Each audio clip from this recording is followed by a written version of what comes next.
Olá! Hoje trataremos dos temas mais importantes para a vida contemporânea, a indústria. A indústria é uma atividade econômica responsável pela transformação de matérias-primas em bens semi-acabados ou acabados. Semi-acabados ou acabados é porque existem dois tipos principais de indústrias. As indústrias de base, as que produzem produtos para outras indústrias, então por isso produtos semi-acabados. Essas outras indústrias pegarão esses produtos e transformarão em produtos acabados.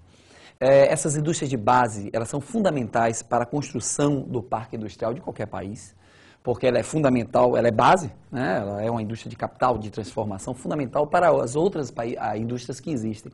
E por isso os países desenvolvidos investem muito nesse tipo de indústria. E as indústrias de bens de consumo, aquelas indústrias que produzem produtos leves, produzidos diretos para o mercado consumidor. Sapatos, roupas, enfim, carros. Essa indústria de bens de consumo leves, ela é subdividida em dois tipos. As indústrias de bens duráveis, como eletrodomésticos, produtos que duram um pouco mais, automóveis, enfim, móveis. E as indústrias de bens não duráveis, que seriam os produtos, digamos assim, de consumo imediato, como alimentos, calçados, roupas, entre outros.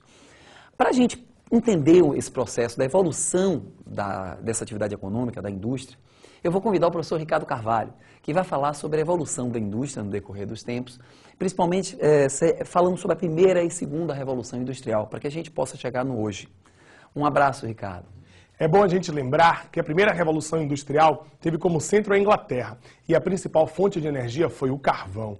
Grandes avanços são da primeira revolução industrial, como por exemplo a metalurgia, a indústria têxtil, como por exemplo o telégrafo e os motores a vapor. Já a segunda revolução industrial tem como centro os Estados Unidos. A época do Fordismo, das linhas de montagem, do Taylorismo, e avanços importantes como a siderurgia, que cresce bastante, como os motores a explosão, a indústria farmacêutica e, claro, é bom a gente lembrar de grandes avanços desse período, como, por exemplo, o automóvel, o avião, como, por exemplo, o rádio e o telefone. É com você, Iomar. Valeu, Ricardo. Só que nós vivemos hoje a terceira revolução industrial. Essa terceira fase da revolução industrial, chamada de revolução técnico-científica, revolução informacional, ligada à informação, ela nasce aproximadamente nos anos 60 do século XX, calcada no investimento em pesquisa, ciência, tecnologia, desenvolvimento, de alguns países como Japão, Estados Unidos, a própria Europa, Alemanha, França, União Europeia. Esses três grupos de países que vão fomentar a nova ordem mundial no pós-guerra, depois do mundo bipolar, a década de 70, principalmente 80, foi marcado pelo fim dessa ordem, nascimento de uma nova ordem multipolar, calcada em três grandes blocos, vários outros existem, como o Mercosul, por exemplo, mas o NAFTA, a União Europeia e o bloco asiático, a PEC, né, comandado pelo Japão, formam os três grupos hoje, os três blocos que, digamos assim, norteiam essa nova ordem mundial. Esses grupos investiram muito e maciçamente em educação e tecnologia, criando alguns setores de ponta, setores que você não pode esquecer. A microeletrônica, que é a informática, dividida em software e hardware, tanto os programas como os equipamentos na área da informática, eles aceleraram todas as outras ciências, inclusive funcionaram o segundo investimento muito alto, que foi a mecatrônica. A mecatrônica, que é a robótica, é quando se coloca um programa num braço mecânico, e aí você pode ter precisão, rapidez, o robô não faz greve, não fica doente, não engravida, não reclama, imagine, e isso tudo diminuiu os custos, gerou desemprego, gerou também problemas ruins sociais que a humanidade tem buscado resolver, mas é inevitável o uso do robô hoje em todas as indústrias. Há outro setor também muito importante, que é o da biotecnologia, subdividido em dois ramos. A fitotecnia, que é o investimento em desenvolvimento de sementes especiais, vinculado aos vegetais, que desenvolveu a transgenia, enfim, né, tanta discussão dos aspectos positivos e negativos dos transgênicos, mas bem atual. E por isso que é importante que você leia, se atualize, e tem revolucionado, de certa forma, a agricultura no mundo todo e também no Brasil. A zootecnia, outro ramo da biotecnologia também muito importante, que é o ramo dos animais. A clonagem, enfim, o projeto Genoma, uma série de projetos vinculados ao estudo dos animais também tem se desenvolvido e é um campo hoje de estudos dos grandes grupos dos países desenvolvidos e, obviamente, também dos países pobres como o Brasil. Nós temos uma empresa muito importante nessa área de biotecnologia, que é a Embrapa, Empresa Brasileira de Pesquisa Agropecuária, que tem ajudado muito nossos agricultores, essa empresa estatal e tão importante para o setor agropecuário brasileiro. Temos também o setor da química fina. A química fina, para quem não se lembra, remédio, substâncias químicas, né, que faz cigarro, remédio, entre outras coisas. A gente sabe que o advento de remédios, o domínio das substâncias químicas é uma área extremamente lucrativa e, por isso, é fundamental também o desenvolvimento dessa área para criar o novo mundo que conhecemos. Há o investimento também no setor das telecomunicações, o que seria do mundo contemporâneo que vivemos hoje, sem essa ponte entre ambos, né? Entre eu e você. As telecomunicações foram fundamentais para o desenvolvimento desse novo mundo que conhecemos, e sem a indústria e desenvolvimento da indústria nesse setor, o que seria desse mundo contemporâneo? E a internet? Outro setor fundamental. Hoje, boa parte das vendas nos países desenvolvidos, inclusive o Brasil, tem crescido muito através da internet. E esse núcleo de informação? A gente vai se comunicar pela internet, nós sabemos disso em nosso projeto. A internet revolucionou, digamos assim, a informação online.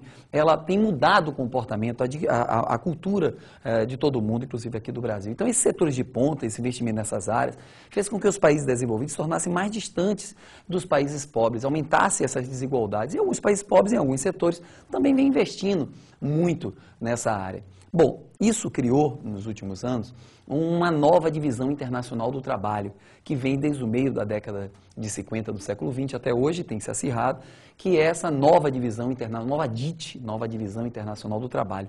Há hoje países ricos, de desenvolvimento tecnológico alto, há países pobres que se industrializaram com a chegada das multinacionais e dessas empresas de ponta, muitas vezes. É o caso do Brasil, que são os países chamados de emergentes. Na década de 50, Brasil, Argentina, México e África do Sul foram os países que receberam indústrias e esse processo foi implantado, chamado industrialização tardia. Na década de 80, foram os tigres asiáticos que receberam essas indústrias e começaram a se desenvolver. E na década de 90, os novos tigres, como o Vietnã, a Indonésia, entre outros, a China e a Índia, são os países que vêm emergindo desde a década de 90 do século passado e criando esses países chamados hoje de emergentes. E nós temos os países pobres agrominerais, que é o terceiro grupo, os países pobres agrominerais, que vivem ainda em circunstâncias rurais, a maior parte da população trabalha no campo, ainda não há nenhum investimento industrial, a falta dessa atividade econômica coloca a maior parte deles num estado muito grande de dependência e de miséria, e por isso eles lutam para procurar se desenvolver e industrializar o mais rápido possível. A indústria foi distribuída dessa forma por esses dois grupos, países que hoje trabalham com produtos sofisticados, e os países hoje que produzem emergentes, que são os montadores, os que têm indústrias mais inferiores, e essa divisão é que norteia hoje o mundo contemporâneo que vivemos. A gente sabe que o Brasil ele passou por um processo de industrialização a partir da década de 40. A década de 40 foi marcante com a presença de um governo estatal extremamente interventor, que foi o governo de Getúlio Vargas. Ele foi o que criou a indústria de base no Brasil. Logo depois dele veio o JK, que atraiu as multinacionais e criou essa relação do Brasil com as multinacionais.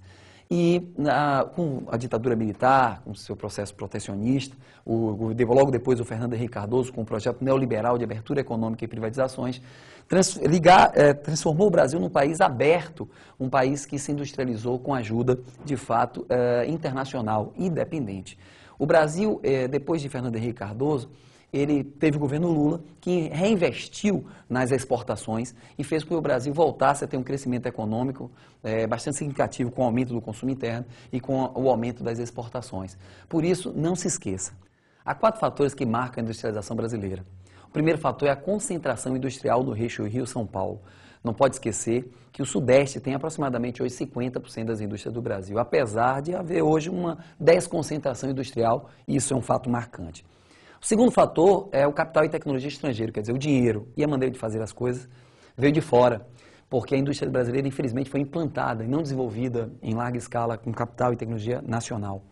O terceiro fator é produção de bens de consumo em vez de indústrias de base. O que caracterizou o Brasil são produtos de baixo valor, roupas, calçados, entre outras coisas.